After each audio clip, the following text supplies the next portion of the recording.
Okay, so lately I've had an issue with my video camera on my laptop not syncing my words with the video, and I don't really know how to fix that because I'm not a technologically advanced person. So I'm really wondering if I should learn how to do it or just go ahead and invest in a video camera. At the moment I really hate to post videos that have shitty mismatched sound, but I might have to resort to that temporarily. Um, which sucks. Um, but anyways, today I want to talk a little bit about musicals because they are one of my biggest passions.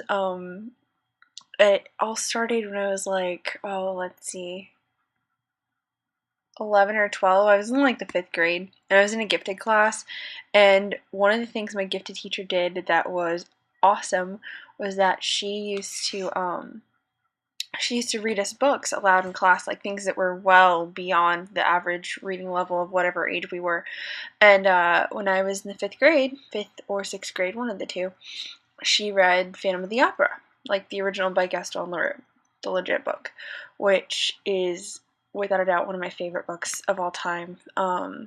Now, it's very much the gothic mystery novel. Andrew Lloyd Webber will tell you that it's not really anything because it's not quite a romance, and it's not quite a horror, and it's not quite mystery, and blah blah blah. It's a lot of things. It is a lot of things. It's hard to pin down a specific genre. I found it the back of my book has it written that it's a horror suspense romance. Um, Whatever. But she read us this book, which all of us really loved, and that actually happened to also be the year that the movie came out. And the movie didn't come out in any theaters near where I lived, which was weird, but not really. Um, but I remember distinctly the day it came out, I raided my piggy bank and gave mom $25 or whatever, and begged her to go to Barnes and Noble and buy it for me. And she came home that night, and I had an impromptu movie watching party with one friend, Sarah Stoll, and we watched Phantom of the Opera. And it was like April or May or sometime when it came out. So I then proceeded to spend every single day after school watching it, and then almost every day of that summer watching it. And then my babysitter at the time also really loved Phantom of the Opera, and she had the old TV miniseries um, that we watched, and my original YouTube account had nothing but Phantom of the Opera fan videos. I was pretty obsessed. I did everything I could to dress like Christine. It was bad.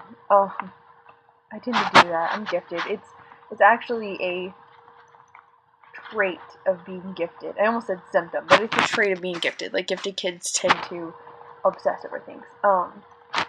The Opera was mine. That led to a great passion for Andrew Lloyd Webber, and that led to being absolutely head over heels with other shows like Evita, and Evita led to more things that I can't even list right now. Like all the big classic ones like Rent and Wicked and stuff. It's really popular now, but as I've gotten a little bit older, I've refined my taste, I guess. I've really gotten into more obscure things that don't win Tonys a lot and, aren't too big. I really, really enjoy Stephen Sondheim. If you have not listened to the show Assassins, because you'll probably never see it because it's not popular, nobody likes doing it, and it's only had one revival. But if you've not had the opportunity, take it. It is a beautiful show all about the murderers of Providence. It's fantastic. I highly recommend the revival album. I haven't actually listened to the original all the way through, but the revival has Neil Patrick Harris on it, which is awesome sauce. Steven Sondheim, just a god, and Steven Schwartz. Without a doubt, one of my favorite songs of all time is Lion Tamer, which he did for Magic Show, which you will probably also never see because Magic Show specifically requires a magician because it was written based around that name of this guy who's a magician. It was just a show just for this one guy. So I don't think it's ever even had any revivals. it's awesome. But all of my favorite shows are obscure, random things that I listen to, like Assassin, Adia, which was an Elton John production, was awesome. It was set in Egypt. It was awesome. However, it's not gotten a lot of attention. Let me think what else. I'm listening to Chess right now. Chess is blowing my mind. It's Chess in concert. It's not the original soundtrack. It's in concert, which is different because it has like Josh Groban and Idina Menzel, and I think it's got Adam Pascal in it. You should check out that without a doubt. It's beautiful. I'm definitely going to try to buy the video version of it because I think they're selling it on Amazon and iTunes, so I want to check that out. Any other recommendations I can make? Oh gosh, what do I like? Alice in Wonderland is a really good show. There are only a couple songs that I like from it, though the rest are iffy at best. Some really great voices. Ghost. Oh my god, I forgot about Ghost. How did I forget about Ghost? Ghost is the best thing ever. I haven't actually seen the original movie with like Demi Moore and Patrick Swayze, but that doesn't matter. You don't have to see it. It's completely based off the movie, so it's fine. But this originally started in the UK, and I think it's coming to the US, or it's already in the US now, and it's going to be touring next year. Hopefully it comes to St. Louis or Chicago so I can watch it, because I really want to watch it. But Ghost is based off the movie. It is beautiful and haunting and sad and beautiful, and from all the videos and like pictures I've seen of it online, like this show is like, oh god, the tech of the set is just, oh my god, I can't even describe it. Like, it is possibly the most technologically advanced awesome sauce set I've ever seen, with all these lights and things and fake rain, and it's just awesome. Yeah, I love all aspects of musical theater, so the set's definitely up there in the ranks of awesome stuff that is awesome. Yeah. So that's my recommendation for obscure musicals you'll probably never get to see because they're not that popular and nobody wants to start revivals of them. But you should check out the music anyways because it is well worth it. Oh, I forgot one more. Tick Tick Boom. For those of you that are fans of Rent and Jonathan Larson, which everybody who doesn't love Rent? Rent is beautiful, awesome, and it's great. Jonathan Larson did a couple other shows. And Tick Tick Boom, he wrote it, but he technically didn't, because it started off as a one-man show he did, kind of just around, you know how it goes. And then he died, as we all know, before Rent came out, which was a tragedy because we never got to see what an effect it had on people and how popular it got to be and all the Tonys it won and the movie and all that stuff. He didn't get to see any of that, but after he died, somebody took this one-man show he'd written and adapted it to fit like a cast of 4 or whatever. It's called Tick Tick Boom, and it's biographical without a doubt. Because he wrote the show basically about himself, but it wasn't about himself, but it was about himself. You know.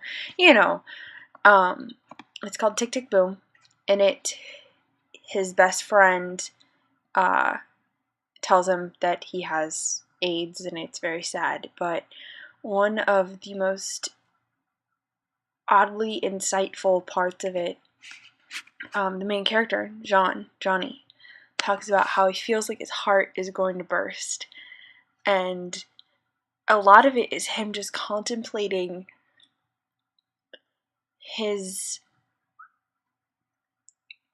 want to be successful as a composer and as a person in musical theater, but also his want to actually start a life and settle down and have kids and a house and, money and stability and stuff. So mostly the musical is about his struggle with that. Like, his friends and family are all like, come on, bro, you gotta settle down, get married, you have an awesome girlfriend, marry her, have kids. And then he's also got this deep internal struggle of, this is what I want to do for the rest of my life. I just want to wake up every morning and sit down at my piano and write music that the world will appreciate, and that's it. That's all I want to do. And he doesn't like, he has that fight, and it's so sad, but that's pretty much what the whole musical is about. And then somewhere near the end, he says a couple lines about how he feels like his heart is going to burst, and like he just feels this pressing need to write and all this stuff.